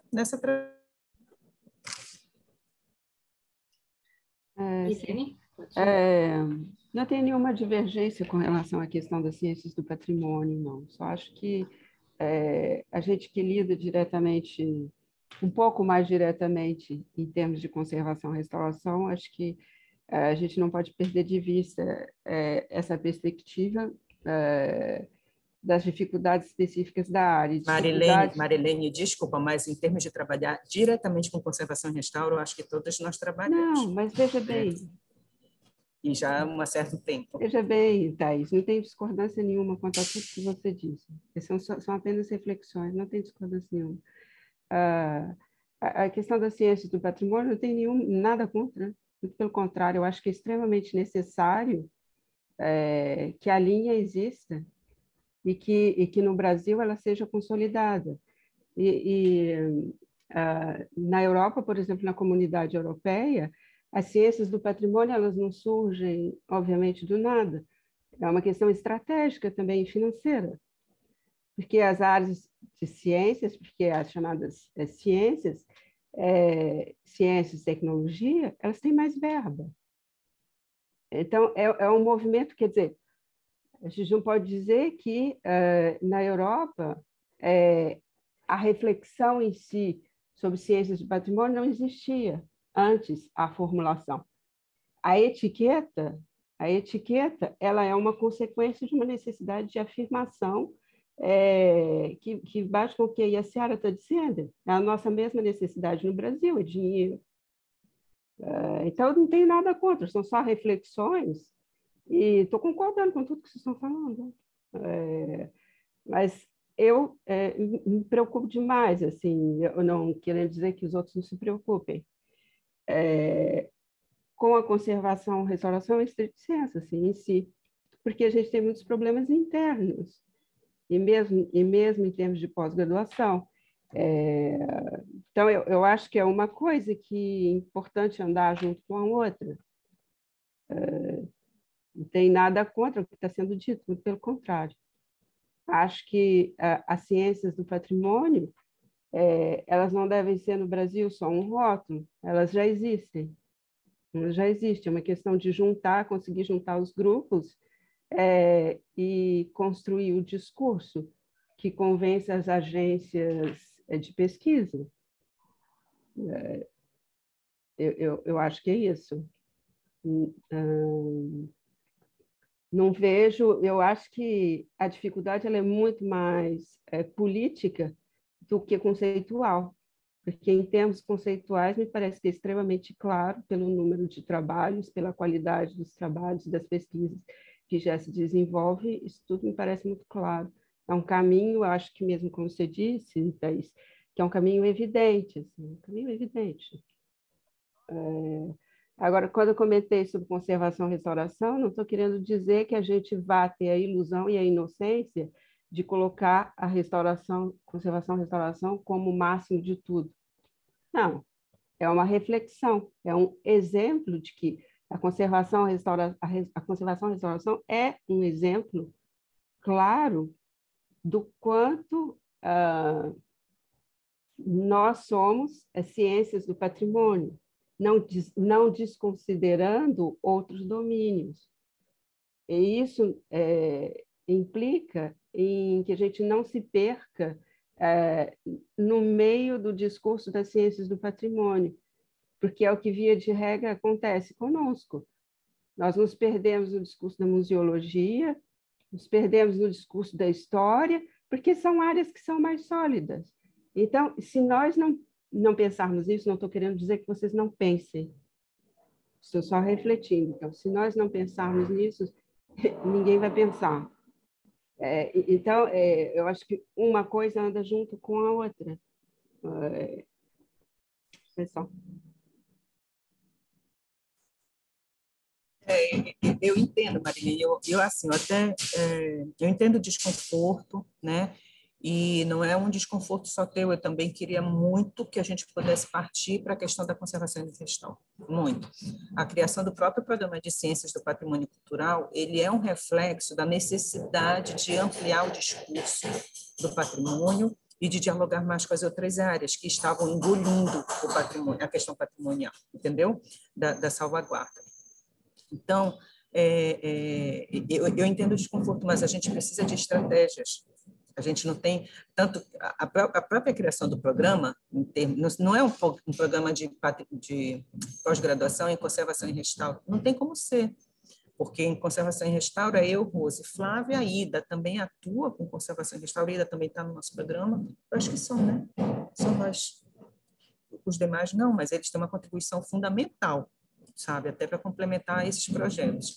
E uma coisa que é interessante é que, assim, a pós-graduação, estricto sensu, principalmente acadêmica, do perfil acadêmico de cursos de mestrado e doutorado, eles, apesar de ter uma questão mais voltada para a pesquisa científica, no sentido de ter um produto mais científico e não tanto profissional, como é a questão dos mestrados e doutorados profissionais, que podem ter como produto um projeto de restauro. No caso dos mestrados acadêmicos, em que há a questão de criação de novas tecnologias e estudos de novos materiais de restauro, enfim, apesar de ter isso, ter o foco principal nisso, há uma aplicação direta desse conhecimento na prática também, porque apesar de não ser esse o produto principal, pelo menos no nosso caso aqui na UFPA, há uma aplicação direta nas obras de restauro daqui. Então, os alunos, eles acabam que eles são envolvidos em obras de restauro e toda a técnica que foi desenvolvida no mestrado está sendo aplicada, né? Então, isso tem obras há muito tempo. Tem a própria Igreja do Carmo aqui, que fez parte de um trabalho que foi toda restaurada, limpa, com tecnologias que foram pensadas também no programa de pós-graduação de arquitetura e urbanismo, mas, enfim. E tem outras obras aqui. Tem um projeto enorme agora que os alunos vão estar do mestrado envolvidos também no restauro, na obra de restauro do Soledade. Enfim, mas tem tudo isso. Agora, eu vi que você colocou no chat que você discorda. Pois é, eu já não discordo. Por quê? Porque esse é o caminho natural. Se a gente for ver as áreas, a gente vai ter programa de pós-graduação em arquitetura e urbanismo, programa de pós-graduação em museologia, programa de pós-graduação em artes. Então, se nós queremos, né, fortalecer a área de conservação e restauro, esse é o caminho lógico. Esse é o caminho das áreas, das agências de financiamento, CAP, CNPq, fazer existir. E para fazer existir, tem que ter o programa de pós-graduação em conservação e restauro. Esse é o caminho natural. E aí eu complemento com o seguinte, exatamente com a criação de programas específicos na nossa área de atuação, é que a gente fortalece a área de ciência do patrimônio. Então, assim, eu fui procurar... É o único caminho. É o único caminho. Porque é quando a gente começa a ser enxergado, de fato, valorizado. Olha, o programa de pós-graduação em História, programa de pós-graduação em Arqueologia, programa de pós-graduação em Antropologia. Sendo que de Antropologia abrange 5 áreas. Em uma dessas é Arqueologia. É uma coisa que... Só para ter uma ideia, no Brasil inteiro, eu estou aqui com a tabela de programas e pulinhas da CAPES, são 37 programas em antropologia e arqueologia. Esses 37 programas, eles têm uma capacidade de autofinanciamento extremamente grande. Você tem muitos arqueólogos hoje, bolsistas PQ, Por quê? Porque a área é pequena, a SAB é extremamente forte, eles entraram no processo de reconhecimento profissional, eles ainda estão com um projeto adiantado, sem ainda a questão de Corém, de conselho, mas eles já estão muito mais adiantados, começaram depois da gente, já estão mais adiantados, e na pós-graduação, o fato dele, a antropologia e a arqueologia estar numa área específica fortalece demais a questão. E a gente tem que pensar, e aí eu acho que é a última pontuação que eu vou colocar, a gente tem que pensar muito de forma holística, principalmente nós que estamos dentro da academia. Então, desde a questão do curso de graduação, dos editais de concurso para professores desses cursos de conservação, a museologia fez reserva de mercado pelo Corém. Você tem que ter, no mínimo, 8 museólogos e um curso de graduação. A gente não tem nenhuma normativa para os cursos de conservação e restauração. Qual é o número de conservadores e restauradores? Tá? Então, tem a questão dos cursos de graduação, tem a pós-graduação, tem a área da ciência do patrimônio, e dentro dessas discussões todas que envolvem competências, mas também recursos financeiros para pesquisas, que é o que eu tenho falado muito em cima disso, mas não é só isso. Recursos financeiros para pesquisa significa editais para projetos de preservação do patrimônio. A preservação do patrimônio movimenta a economia criativa, movimenta o sistema da cultura, dá empoderamento às pessoas das localidades, então é uma grande rede. Patrimônio é uma rede grande de solidariedade, conhecimento e economia. Então, assim, isso dentro da campo sustentabilidade. E para nós que somos professores universitários, para quem atua e deseja chegar no ponto máximo da carreira, hoje, para a gente ter o título de professor titular, é importante que a gente envolva profissionais da nossa área de conhecimento para que eles entendam a nossa trajetória transdisciplinar. Então, eu estou falando aqui da minha banca, que eu tenho muito orgulho de ter tido Mário Mendonça na minha banca, que é arquiteto conservador, de ter a Beatriz Coelho na minha banca, de ter tido na minha banca a Maria Amélia Bulhões, presidente da BCA, que é historiadora da arte, né? Ou seja, a composição da minha banca tinha historiador da arte, tinha conservador, tinha arquiteto, e nessa composição a gente mostra exatamente isso daí, mas eles entenderam a minha trajetória. E eu poderia não ter passado numa banca de titular sem esse reconhecimento de ter atuado exatamente nessa ampla frente de trabalho. Então, isso daí é muito importante. Outra coisa que é colocado é o seguinte: hoje a CAPES ela tem dado muito, ela fortaleceu, e eu acho que vai ser uma tendência, porque essa tendência não é só do governo de direita atual, essa tendência já começou no governo da Dilma, que é o fortalecimento de mestrados profissionalizantes. Então, nós saltamos de 15, 18 mestrados profissionalizantes em 2015 para 805 mestrados profissionalizantes em 2021. Assim, e esses mestrados profissionalizantes, eles têm recursos, linhas de recursos editais disponíveis específicos, inclusive com bolsas de subsídio para os alunos, que esses mestrados profissionalizantes são pagos. Né? Então, os mestrados profissionalizantes, eles são extremamente importantes. E eu tenho sido procurado como consultora, aqui em Ouro Preto me procuraram, com o intuito de fazer um mestrado profissionalizante. Eu acho que do IFAM é um mestrado profissionalizante, não é, Thaís? O do IFAM é um mestrado profissionalizante. É profissional, é. Então, e esses mestrados profissionais também são extremamente importantes. E eu acho que a gente tem uma grande chance exatamente de fortalecer a criação de mestrados profissionalizantes em conservação e restauração no país, né? Até assim, eu não sei como a UFRJ tem o curso de graduação na área, tem pensado nessa projeção da criação de mestrado na área. Você tem alguma visão sobre isso, Marilene? Só um minutinho, eu só vou tentar organizar. Eu queria baixar minha mão.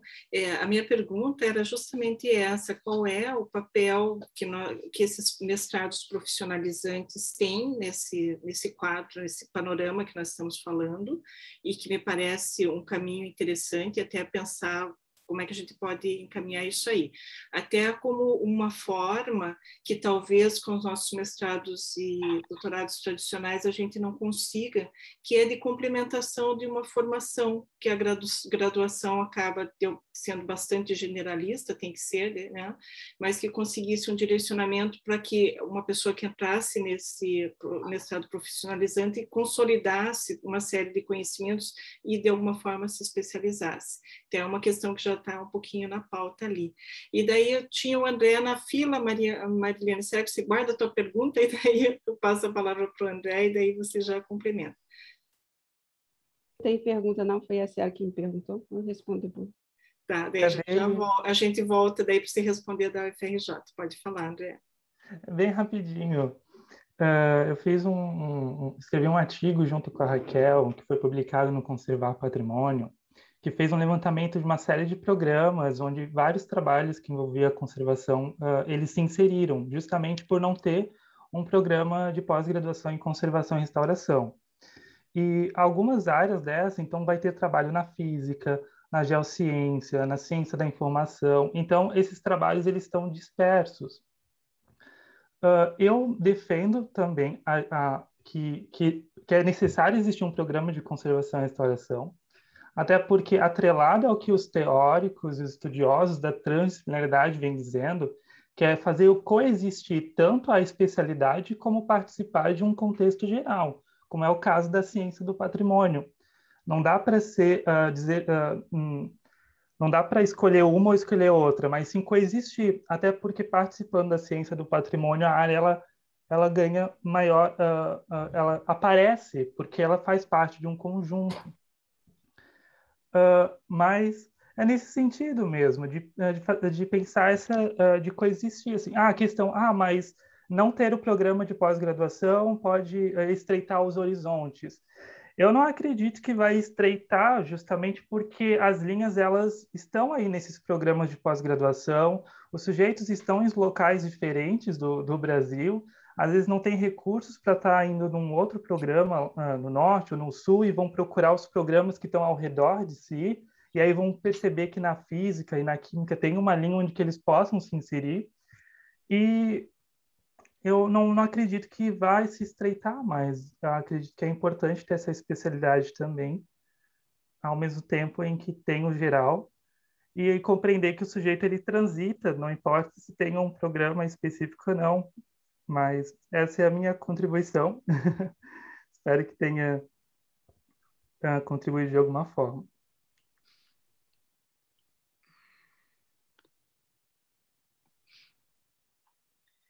Marilene, pode agora complementar? Eu posso responder, mas tinha uma outra pessoa que queria falar, não sei se a resposta é rápida. Não, a gente está realmente estudando mais do que a possibilidade, mas começando o projeto, é por isso que eu pedi para participar das discussões, porque vocês têm mais experiência, o grupo tem mais experiência na pós-graduação. Eu acho que seja pouquíssimo provável que seja um mestrado técnico, porque eu não sei, pode ser um desconhecimento, mas eu acho que a gente tem que tomar um certo cuidado na nossa área com os mestrados técnicos, porque quando eu vejo, e volto nessa tecla de novo, o movimento dos técnicos no Brasil, que estão julgando por terra o conceito de conservação e restauração no Brasil, assim, do que é a formação e do que é um conservador restaurador, assim, na amplitude do conhecimento que ele deve ter, sem desmerecer os técnicos. Então, isso me preocupa muito. E que a gente retroceda num caminho que vai enveredar pelo técnico, tecnólogo e mestrado técnico. Eu acho que pode ser um desconhecimento, uma percepção de um desconhecimento, vocês podem até colocar suas observações se estou equivocada, mas eu acho que não é disso que a gente precisa no Brasil, sabe? Em termos de fortalecimento dos conservadores restauradores e do que é o domínio. Tenho dúvidas sobre esse mestrado, ainda não é uma coisa que a gente está começando a conversar. Deveria ser intitulado Conservação e Restauração unicamente, justamente porque, para o contexto no qual a gente vive no Brasil de pesquisa, assim, e que isso ficasse muito restritivo. E, por exemplo, a gente tivesse mais dificuldade de receber um historiador, um antropólogo, e uma pós-graduação ela tem que ser mais ampla, ela tem que, e principalmente assim, que pense conservação e restauração, sabe? Então, depois, o que você vai fazer com esse diploma? Porque quando você vai fazer um concurso, isso faz uma diferença, assim, por exemplo, você vai fazer um concurso na área de antropologia, vai fazer um concurso na área de história, e você tem um diploma de mestrado em conservação e restauração unicamente, assim, e que esse conteúdo não esteja claramente muito aberto. Eu digo, são reflexões, posso estar totalmente equivocada, se tiver, vocês me falam que é até bom, porque eu acho que isso vai poder participar da nossa discussão de construção dessa pós-graduação. Então, eu acho que a gente vive um caminho um pouco nebuloso de afirmação da conservação e restauração no Brasil. Então, essas coisas me preocupam muito e eu tenho dúvidas quanto ao mestrado técnico. Acho que pouco provável que nós investíssemos nisso, até porque, no contexto da UFRJ, a gente não conseguiu dar entrada, abrir primeiro uma área, eu acho que esse teria sido um caminho melhor, que era primeiro abrir uma área, uma linha de pesquisa que congregasse os professores de conservação e restauração dentro da história da arte. A gente não conseguiu isso, foi reprovado, porque eles consideram que a pós-graduação é muito grande já, e que isso tiraria uma certa unidade, eu acho que vai com o que a Thais comentou, em termos das exigências da CAPES, do MEC. Então, isso está nos conduzindo a criar um programa de pós-graduação, como outras unidades da Escola de Belas Artes da UFRJ, criar seus próprios programas. Então, mas é uma questão muito própria à UFRJ. Não é como a UFMG, que primeiro abrigou, talvez a UFMG tem uma maturidade tal que já poderia ter sua pós-graduação, muito embora isso tenha vários complicadores do ponto de vista administrativo, mas já poderia, porque é uma área muito bem consolidada, né? Um domínio muito bem consolidado na UFMG. Não é o caso da UFRJ. Então, dentro da UFRJ, eu percebo, posso estar errado, mas acho que não, eu percebo que se vê a nossa área como uma área estritamente técnica. Eu acho isso muito perigoso, porque para nós termos um status de tecnólogo não custa nada. Então, essas coisas me preocupam bastante. Eu não defenderia, e pouco provável que eu trabalhasse num programa assim, na organização de um programa que fosse voltado para um mestrado técnico no contexto da UFRJ. Acho que não seria bom para a nossa área, não seria bom para nós. Perfeito, Marilene. Eu vou passar a palavra para o Fabiano, que é da IRFMG. Gente, obrigado. Eu até então, primeira vez que eu participo da conversa, eu sou da área de história, né? Trabalho com escravidão, com técnicas construtivas, e por causa disso eu estou dentro de um curso, de uma especialização, né, em gestão e conservação. E atualmente a gente fez um movimento que vai muito na ideia de que a gente precisa construir um conjunto de ferramentas teóricas para juntar tanta gente heterogênea. a questão da ciência do patrimônio, antes de participar da reunião, há uns 6 meses eu venho buscando informação, estudando um pouquinho os programas, principalmente em Portugal, em algumas também na Europa, para tentar entender como eles fizeram essa passagem. Qual é o meu contexto? Meu contexto não é de uma universidade consolidada, eu sou de um instituto tecnológico, que apesar de ter mais de 70 anos de existência, elabora em cima da técnica e da tecnologia no ambiente minério metalúrgico. Bom, é a minha realidade, é o meu contexto.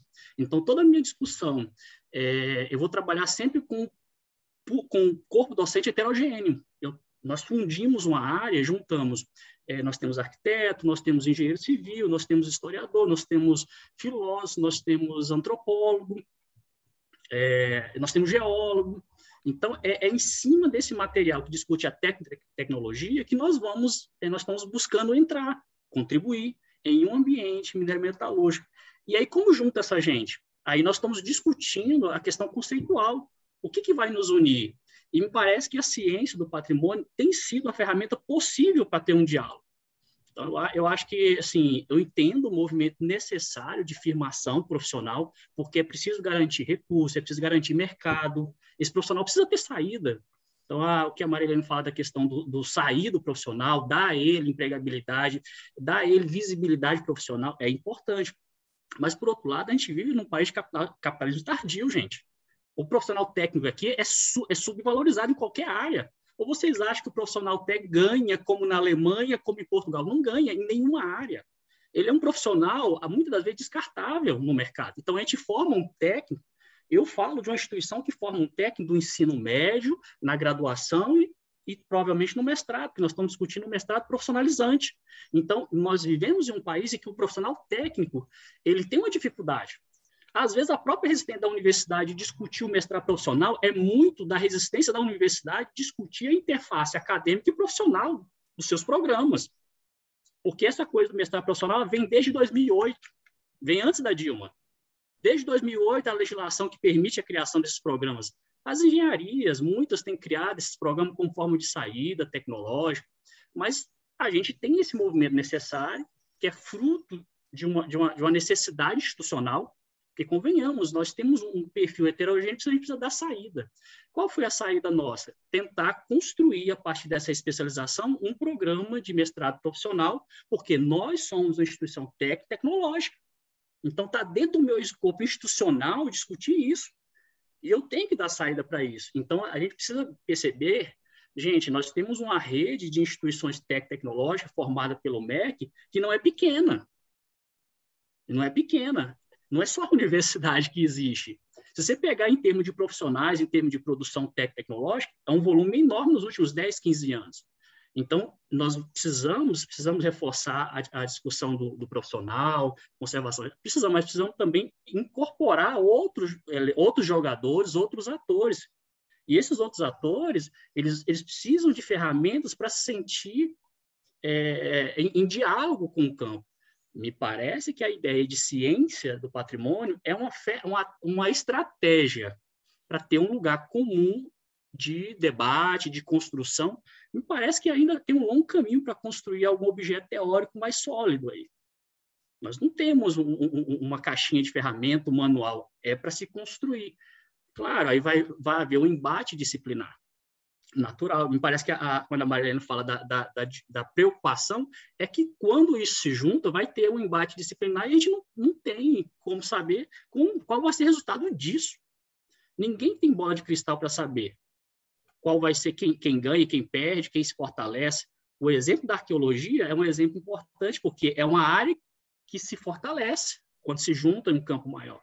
Se isso vai ser o resultado nosso, eu não sei, mas me parece que no contexto atual, até para que eu possa participar dessa conversa, me parece que a ciência do patrimônio, a discussão de uma estratégia mais ampla, de construir um mestrado e um doutorado, um campo da pós muito mais amplo, trazendo esses atores, seria um caminho natural e importante. Eu queria trazer um outro elemento, é que quando a gente discute a pós, e a gente discute a graduação, a gente tenta ver como é que essas duas coisas caminham num campo técnico e tecnológico, que, querendo ou não, conservação e restauro é um campo tecnológico, é um campo que intervém, que tem forte impacto nesse setor. eu fico preocupado em que nível a gente discute o outro nível de formação desse profissional. Porque a gente tem outras saídas, né, além da graduação. O sujeito que é o pós-médio, por exemplo, os cursos pós-médio, a FAOP e outras instituições que formam esses profissionais. Não é graduação, é um curso técnico, pós-médio. Então, se a gente quer fortalecer esse profissional, a gente precisa discutir de forma integrada aí a questão holística, mas também trazendo o profissional do pós-médio, o profissional da graduação e o profissional da pós. Não é fácil. Assim, na minha instituição isso é complexo, é difícil. Nós não temos uma receita de bolo. Então, me parece que a estratégia da ciência do patrimônio tem sido para a gente a mais útil para construir um guarda-chuva para conversar com tanta gente heterogênea. É isso que a gente está discutindo em Ouro Preto hoje, no Instituto Federal, tentando construir um mestrado profissional. Para a nossa realidade, é uma saída. Obrigado. Não sei se alguém tem mais alguma colocação. A Thaís estava como levada, mas pode falar, Yaciara, eu passo para a Thaís, que estava também. Desculpa, não tinha visto, Thaís. Pode falar, Yaciara. Eu não estou sabendo onde levantar a mão aqui, mas fala, Thaís, depois eu falo e depois eu complemento. Pode falar, Yaci, pode falar. Não, eu acho que a gente tem que fazer uma diferenciação sobre o que é formação técnica e o que é o mestrado profissionalizante, porque isso não é a mesma coisa, né? Então, acho que parte por aí. Eu acho que o sistema ele tem capacidade de absorver todos os níveis de formação. E, eventualmente, um menino que sai do ensino médio e vai para a FAOP, eu estou falando isso porque eu fiz FAOP, né? E depois eu fiz Secor. Então, assim, eu acho que você tem como lugares de absorção de todos os níveis. Hoje, a questão da titulação de formação na área, eu estou participando de um processo legal sobre um concurso dentro do IFAM para o cargo de conservador-restaurador, em que a pontuação do mestrado era muito alta e fazia muita diferença quando o mestrado ele era um mestrado na área de conservação e restauro. E eles consideravam as linhas de pesquisa. E daí houve um embate, foi considerado um curso, não foi considerado outro, e os dois tinham linhas de pesquisa no campo, e Luiz, a gente foi chamado a depor em relação a esse concurso. São nos concursos públicos, né, para os cargos, que a qualificação do sujeito ela traz um diferencial na sua pontuação, né? Então, acho que a gente tem alguns públicos, com todas as dificuldades que estão acontecendo, mas quando abre concurso em alguns públicos, a qualificação do sujeito ela é um diferencial. Eu acho que uma das coisas boas é que a gente pode mudar de opinião. Quando começaram a surgir os mestrados profissionalizantes como estratégia desse governo, eu era contra, porque eu achava que era um esgarçamento do sistema acadêmico. Hoje eu não sou mais, eu acho que a gente tem essa possibilidade de mudar, exatamente porque eu acho que há uma possibilidade de absorção ampliada no sistema. Eu acho que isso a gente tem demanda, né? A gente só não tem recursos para a proteção do patrimônio cultural no Brasil, mas a gente tem demanda. Então, o que eu vejo é que tem que fazer essa diferenciação. O mestrado profissionalizante, ele é uma saída hoje dentro da CAPES, porque ela tem uma capacidade de absorção positiva para essa tipologia de mestrado, então ela entra como estratégia também. O número de profissionais envolvidos ele tem um número mínimo. A carga horária ela tem uma carga horária também mais específica. Ela pode criar um especialista, um pesquisador especialista numa área, o que também é muito legal, mas eu acho que é importante diferenciar os dois.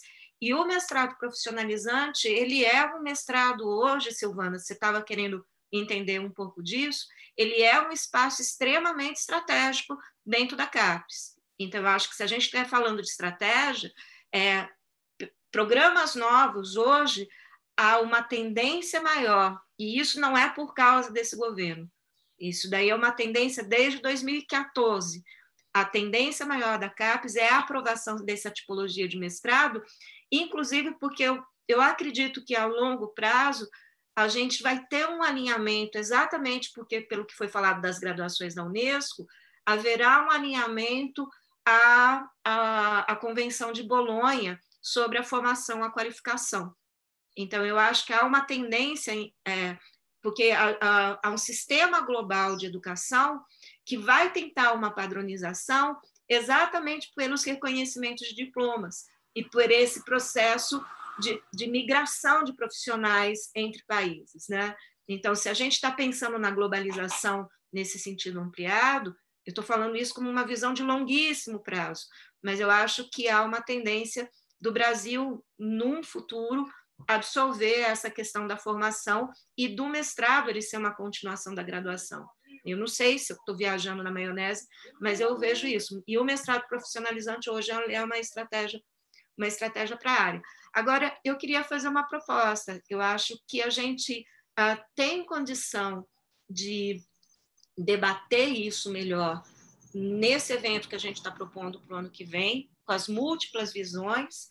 Eu acho que isso daí pode caber nesse evento para exatamente trazer essas demandas todas para o ano que vem. Agora, então, assim, a minha proposta é que a gente aprove nessa reunião de hoje e no Luso esse encontro para o ano que vem, e aí esse compromisso que eu, a Thaís e a Ju, a gente vai ter de criar um documento básico, sintético, e apresentar para o Luso, inclusive para apreciação, modificação e tudo, e para a gente poder até dar continuidade desse debate. A gente está começando esse debate.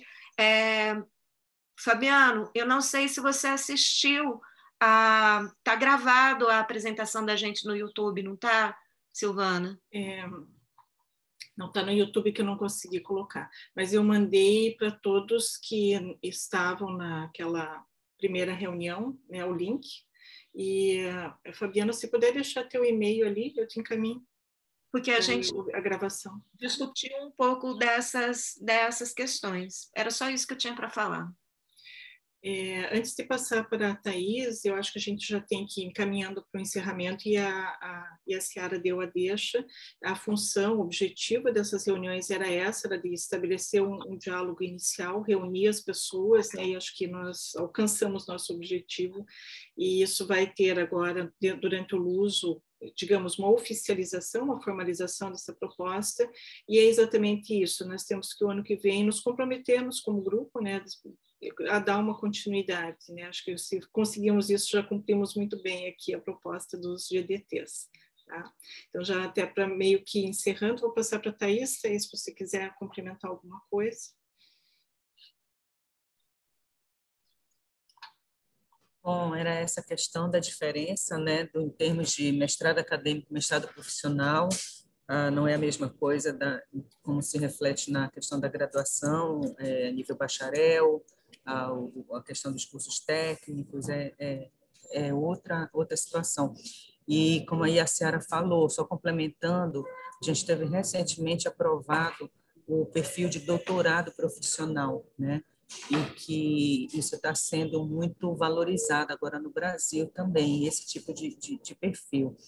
E aí, resgatando o que o Fabiano falou, nós não temos no Brasil o perfil da Alemanha, por exemplo, em que você escolhe se você segue uma carreira mais técnica, e o técnico é muito valorizado, ou no mesmo patamar do nível superior. Então, a Alemanha, a Suíça, isso ocorre demais, né? A gente não tem isso no Brasil, mas eu acho que há um caminho que está sendo percorrido também nesse sentido. Mas é importante a gente sempre ter em mente a diferença dos cursos. A gente tem uma discussão forte em relação à questão da conservação e restauro, mas a gente tem essas diretrizes do MEC, né, em que diz qual é o nível de cada formação, se é bacharel, se é licenciatura, se é nível técnico, e isso precisa estar refletido nas profissões, o que é cada um. Então, o conservador restaurador que faz um curso bacharelado, ele vai ser conservador restaurador nível bacharel. Aquele que está fazendo um nível técnico, ele vai ser técnico, né? São essas coisas que precisam ser muito bem definidas e que já estão estabelecidas pelo MEC, né? A nível de Brasil, e não tem muito que pensar em cima disso, é seguir o que está estabelecido, porque é o MEC que vai reprovar tudo, né? De certa forma. Basicamente eram essas as questões, só para a gente não se preocupar com a questão do nível de formação dos mestrados. Hoje, um acadêmico que tem um mestrado profissional, ele pode, por exemplo, se inscrever em concurso do magistério superior, né, nas instituições de ensino superior do Brasil, para ser docente. Com esse mestrado, os editais eles não proíbem isso. Então, com esse mestrado profissional, ele pode ser docente, isso ocorre demais. Então, com o doutorado, isso vai se fortalecer ainda mais. É muito em função do perfil que se está querendo para aquela determinada vaga. Então, aí, essas coisas, elas aparentemente elas são muito simples e objetivas, mas a gente complica muito. E assim, se a gente está querendo um perfil dessa forma, não tem por que não aceitar. Mas se o perfil é outro, então se busca pelo outro perfil, é o que se vai desenhar ali em todas as questões. E aí vem o que está sendo engolido, né? A conservação e restauro nos editais. Então, cargos que são exclusivos de conservador e restaurador estão sendo direcionados para outras áreas. Mas essa é uma outra discussão e não cabe aqui. Obrigada, Thais. Gente, nós estamos batendo o nosso teto de meio-dia. Como sempre, as reuniões são fantásticas, né? Muita coisa a discutir. Agradeço a todos que participaram essa manhã, contribuíram. Mesmo o grupo sendo um pouco reduzido, com certeza isso vai se ampliar, porque a gente vai passar essas gravações e teremos uma continuidade dessa discussão. Fabiano, vocês são muito bem-vindos à discussão, a Paola, todo mundo da FMG que possa juntar, a gente quer, na verdade, caminhar junto, né? A gente está com uma proposta bem grande de integração e de fortalecimento da área. Vamos buscar caminhos para que a gente fortaleça todos os nossos cursos e cada um cumpra a sua função social e, enfim, de formação desses profissionais. Então, agradeço a presença de todos, em nome da, não sei se a Yaciara e a Thais querem fazer alguma colocação, também aqui como coordenando aqui, pelo menos abrindo e fechando, dando a palavra. Mas perfeito, foi uma manhã excelente, muito produtiva, muitas questões. Eu acho que a gente consolidou e esclareceu algumas questões que haviam sido levantadas na reunião anterior. E é uma discussão que tem que ter continuidade. Ainda temos muita coisa para conversar juntos todos. Então, uma boa tarde para todos vocês. Boa tarde, pessoal. Até mais. Boa tarde.